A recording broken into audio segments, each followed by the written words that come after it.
Ladies and gentlemen, Trespasser, a returning Destiny 1 exotic, was the Season Pass weapon from Season of the Haunted in Destiny 2. When it released, I picked it up, used it for a bit, and kinda liked it. Which is a little out of character for me since I'm generally not a big fan of sidearms. But Trespasser, it felt sturdy, it felt strong. That being said, after completing the catalyst, it went into the vault and I haven't touched it since. So what enticed me to pull it out now in Season of Plunder?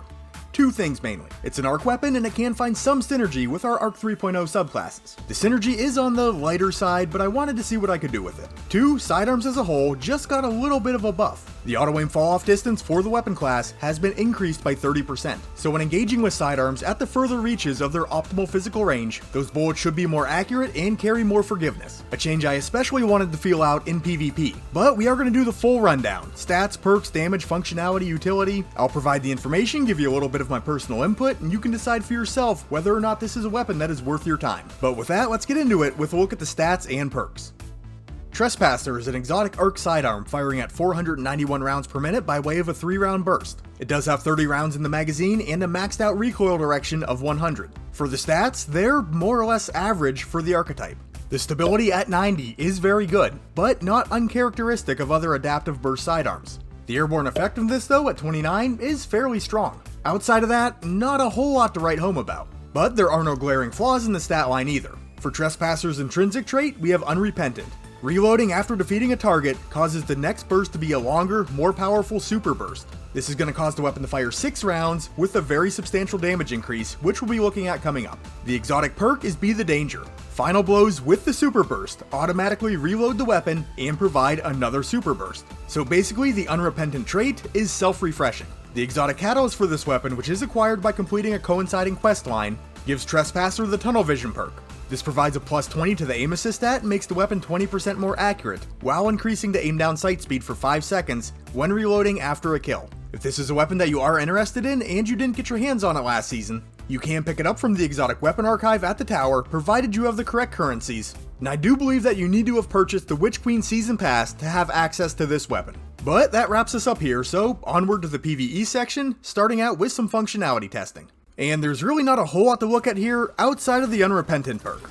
At base, we're firing a 3-round burst. Secure a kill, reload, and Unrepentant appears on the left side of your screen, carrying a 10-second expiration timer. The weapon's now going to fire a single 6-round burst. If that burst does secure a kill though, magazine's fully reloaded, and the timer is fully refreshed. A couple things to note though, that buff will disappear if the weapon is stowed, so you can't pocket it and take it with you, even for a couple seconds. Also, Unrepentant does not seem to proc or refresh when used on exploder units, like Vex Fanatics or Exploder Shanks. But when you do reload activating the Unrepentant perk, you're going to get Tunnel Vision alongside of it as well, provided you have the catalyst unlocked. Kinda 2 buffs for the price of 1, lining up very nicely for the super burst. And while not displayed on screen, Tunnel Vision does carry a 5-second expiration timer. For the reload speeds, at base, Trespasser can be reloaded and fired in 1.74 seconds. With a single sidearm loader mod equipped, this can be cut to 1.39 seconds. So pretty quick in both cases. But with that, let's hop into some damage testing. But as always, do keep in mind, PvE damage numbers are variable and will change depending on content scaling or enemy tier. This is why I try to keep all of my testing in the Conflux Lost sector on Nessus versus Carl the Colossus to keep these damage numbers consistent and comparable from video to video. Versus Carl, a base body shot will land for 1,494 points of damage, and a crit's going to register 2,388. If we land all crits, this is going to put the maximum single mag damage at 71,640.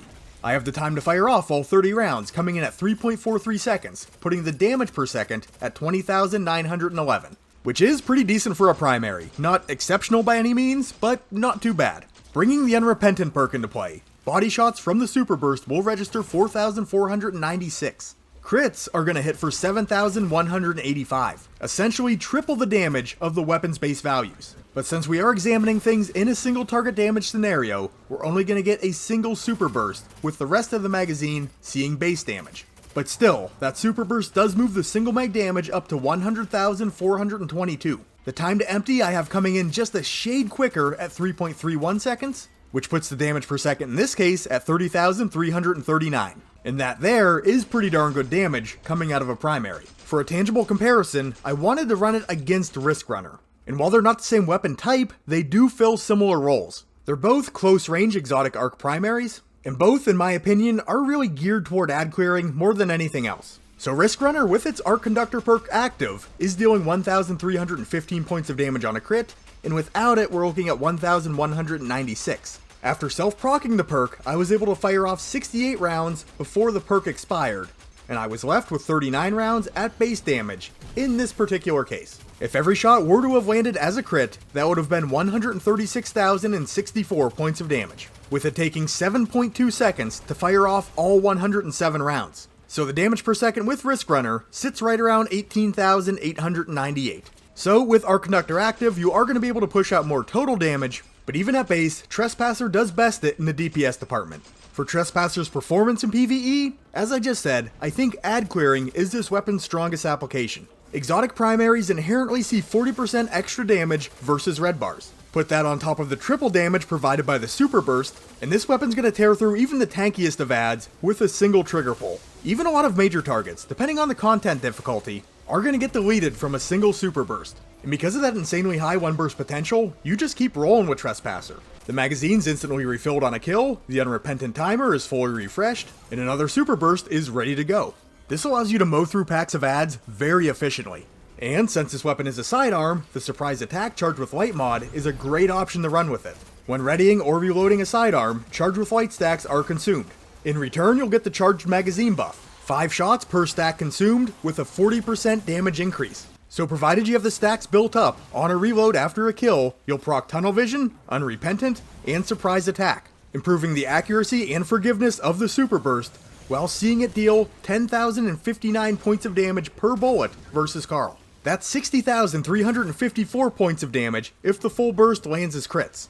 And there are a few quirks here, mainly relating to the fact that Unrepentant and the charged magazine shots will disappear when the weapon is stowed, but I was generally running a Harmonic or Arc Siphon mod, along with Charged Up or Supercharged to build up additional charge with light stacks, and things did seem to work out pretty well for me in most cases. Arc 3.0 synergy, like I mentioned in the intro, not a ton here, but Spark of Discharge is nice, allowing for Arc Weapon Final Blows to have a chance of generating an Ionic Trace. And with Trespasser, since it is a close range weapon, I do like running Spark of Resistance. It's going to give you 40% damage reduction for about 6 seconds when you do become surrounded. And I do believe that proccing requirement is 3 enemies within 8 meters. But, much like all other sidearms, the big handicap is the physical range. We'll step it off more accurately in the PvP section, but expect damage fall off right around the 16 meter mark. In baseline to maybe mid-tier content, this really isn't a big deal, but as content difficulty increases, as enemies begin to hit harder, as enemies begin to tank more damage,